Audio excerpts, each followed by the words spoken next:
guys, HCGChica. So this video and article is in response to the question, what to do if you royally mess up P3 and gain 5 pounds? Okay, so this is an actual question from one of you guys that was sent to me when I emailed out my newsletter asking you guys for your P3 questions.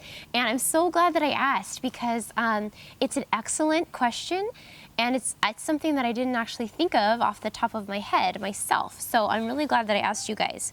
So there will be quite a number of us out there who will find ourselves in these shoes at one point or another, where it's too late. You've already, as one of my recent viewers said, eaten at least 5 boxes of Russell Stovers from the sale rack at Walgreens. She added, "I can't believe how badly I fell off the wagon after being so perfect for the P2 stage. I'm not letting this get me down, but I find it funny how I thought I had battled through that candy demon."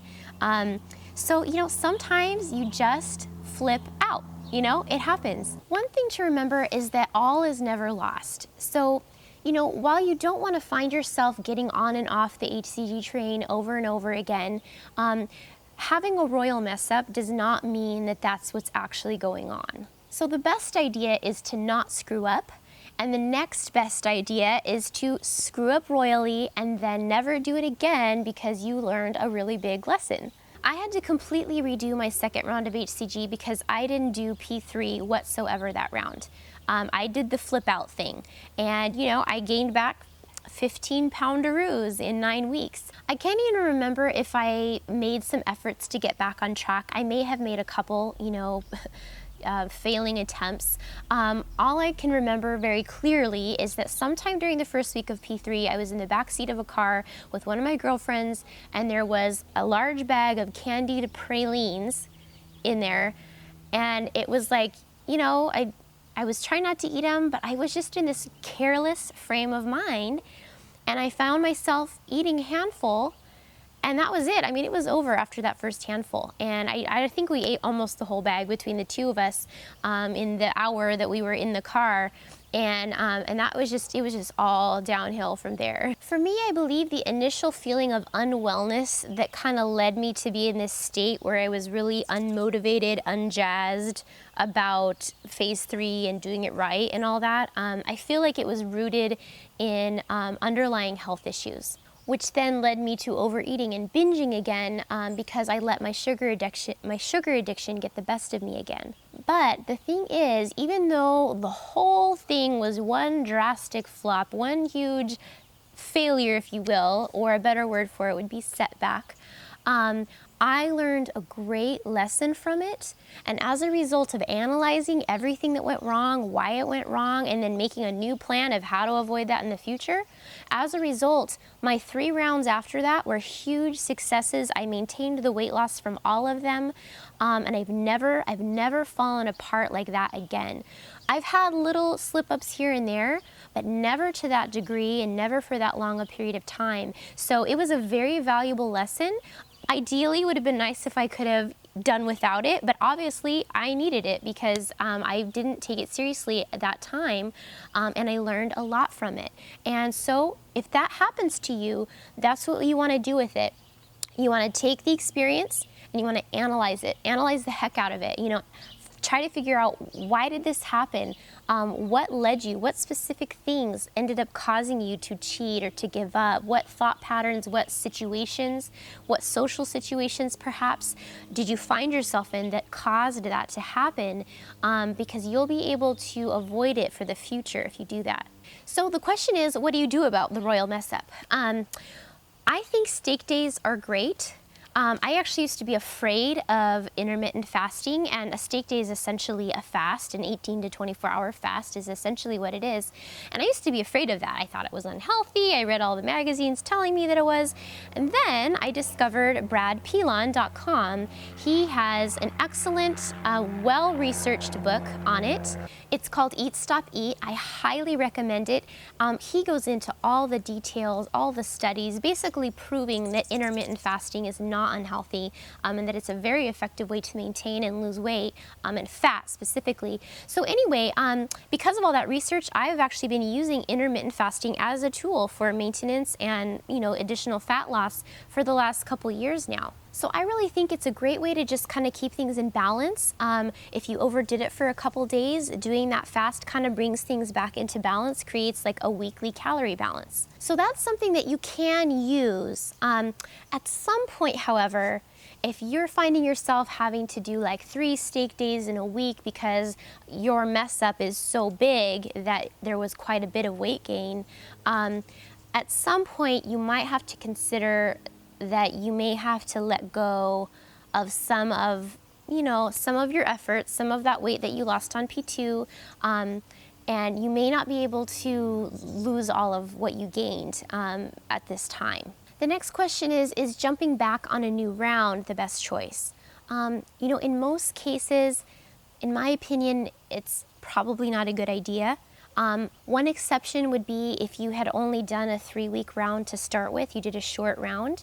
I could see, that you could go ahead and do another short round as long as you're mentally ready for it. Because the vast majority of us did 6-week 40-day rounds anyway, so in the end it'll end up being about the same amount of days on VLCD. But I would be really cautious for those of you who've already done a 6-week round of jumping right back on a new round, because the thing is, I feel that this protocol is taxing on your body to some degree. You're also getting healthier, but again, it's like with so many other things, like with fasting is good for you and healthy if it's done a reasonable amount of time, like 1 or 2 days a week, separate it out. But if you're fasting every day, it can quickly become unhealthy. So same thing with HCG. I feel that when you've done a 6-week round, like your body is ready for a break and it needs some healing time to be nourished and strengthened. And if you ignore that, I feel like it's going to be more likely that you will continue to be having trouble, and you'll have trouble cheating and sticking to the protocol, because you're basically going to be feeling more worn down. And when you feel worn down, it's very hard to do something difficult. That's just how it is. HCG requires so much self-discipline. It's just very strict. So if you do it when you're not feeling, like in a peak condition or optimal, it's going to make it more difficult. Now, I realize a lot of us who start this protocol, we're very overweight when we start and we're not in peak optimal health. But when you go on HCG, it's just, it is taxing to a degree, and really giving your body the grace that it needs to nourish and get healthy again before you do a new round, to me, in most cases, is a smart thing to just be aware of. I know that it can be hard to think about it that way, because it's exactly, I had the exact same feelings that you guys might have if you're in this situation. After my second round, and then I was just like gaining weight back really fast, and I realized I had just totally screwed up, and it was so tempting to just get back on another round. I even have a video talking about me trying to consider it. If I can find a clip of it, I'll insert it here. But so I did think that as well. But thankfully, my husband was the voice of reason, and he really encouraged me to wait and to give my body a break.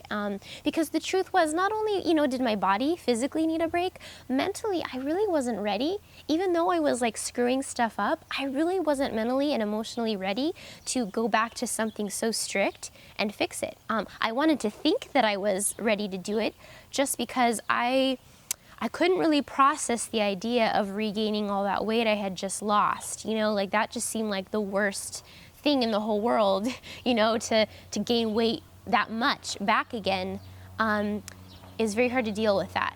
So it kind of felt to me like I had no choice but to do another round if I were going to be able to live with myself. That's, how initially I felt. And, if you're in this boat, you might feel that way too. Like it's kind of like a little bit of panic setting in.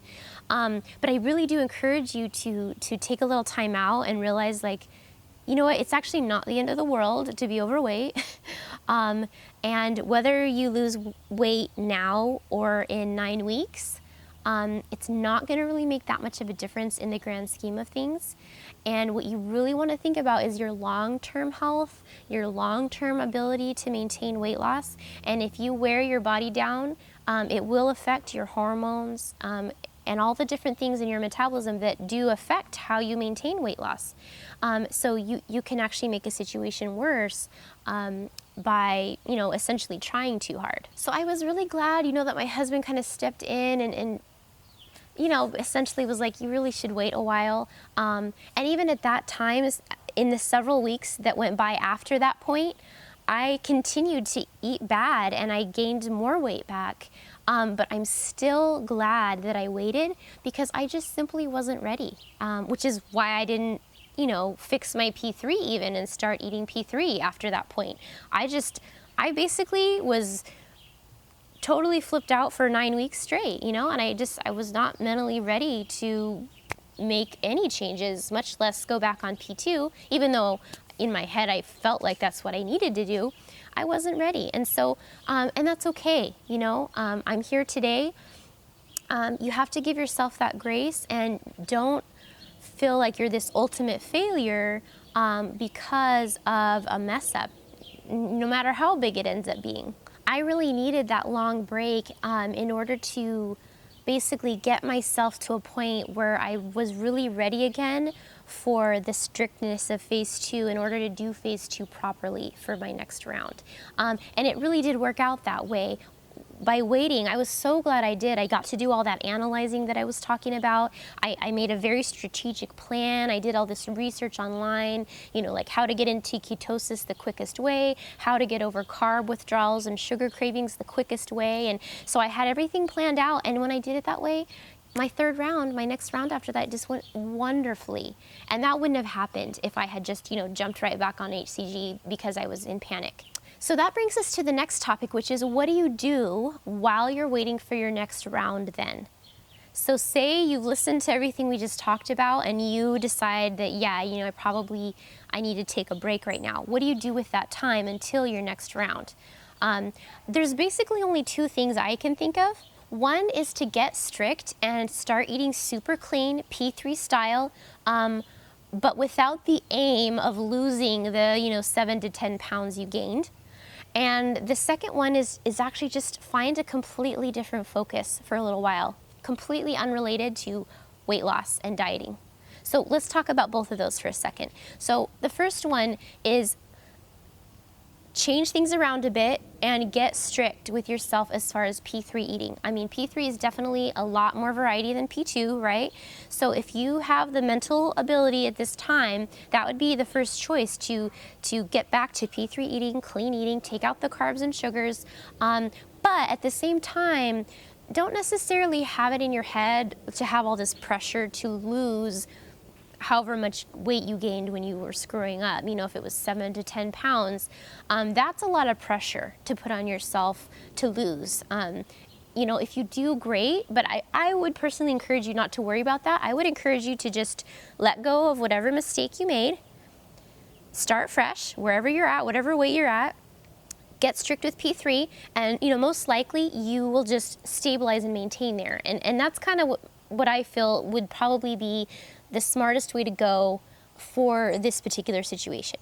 The reason that I'm suggesting this is because if you try too hard to get that weight off, no doubt you're gonna wanna try to get it off fast because you gained it fast and you lost it faster on HCG than you would in P3.